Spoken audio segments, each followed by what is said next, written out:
How do you brew Gyokuro tea? In this video, we're going to find out. We'll take a look at what makes this tea so special and why it requires an unusual set of brewing parameters.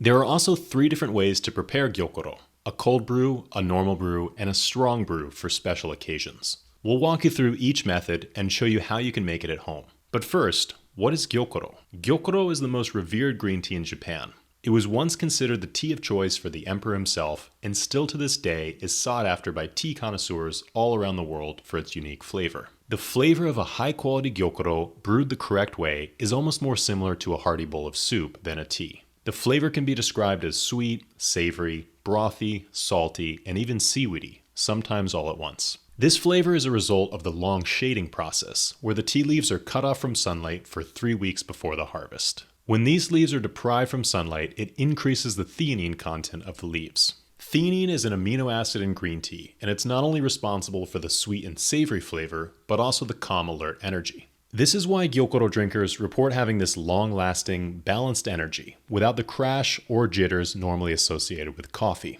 This theanine was first isolated in Gyokuro leaves by a team of researchers in Kyoto in 1949. Just a few decades earlier, another Japanese researcher had discovered glutamic acid, which corresponded with the so-called fifth flavor, savory or umami in Japanese. So this savory or umami flavor comes from the amino acid profile in foods, and it's particularly common in Japanese cuisine. Just as vegetable stock, mushrooms, dashi, and seaweed can produce a savory flavor, so too can tea leaves under the right conditions.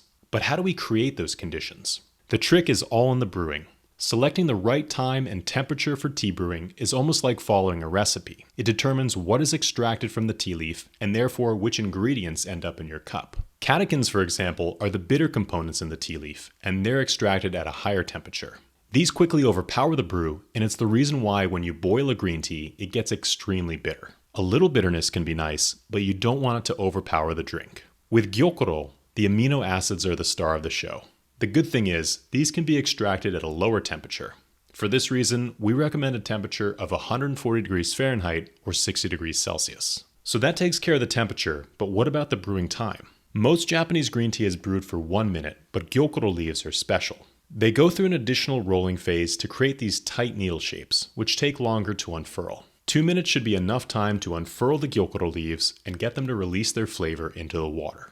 Once the leaves have been brewed, they are already opened up, so they just need another 20 seconds in the second and third brewing.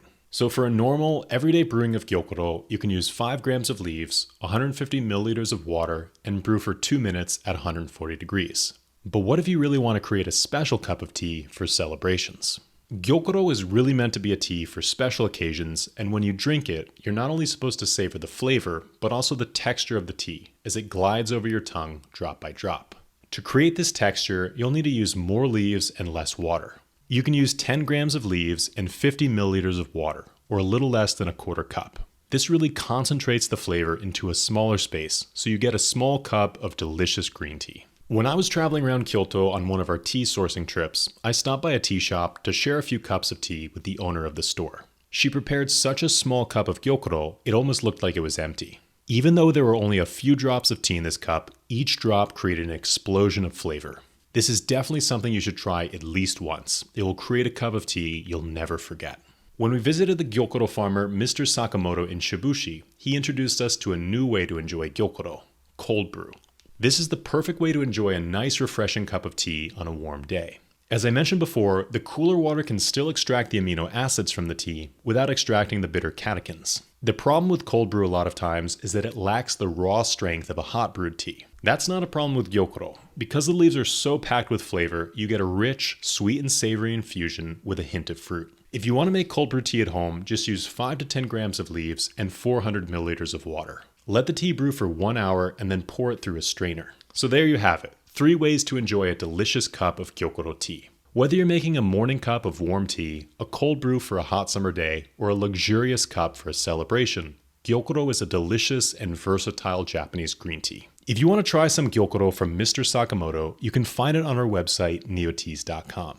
After tasting dozens of Gyokuro teas from all around Japan, the ones produced on his farm are truly the best, and they're produced without pesticides or chemicals. Thank you all so much for watching. If you have any questions, please feel free to leave them in the comments below. Until then, we'll see you next time.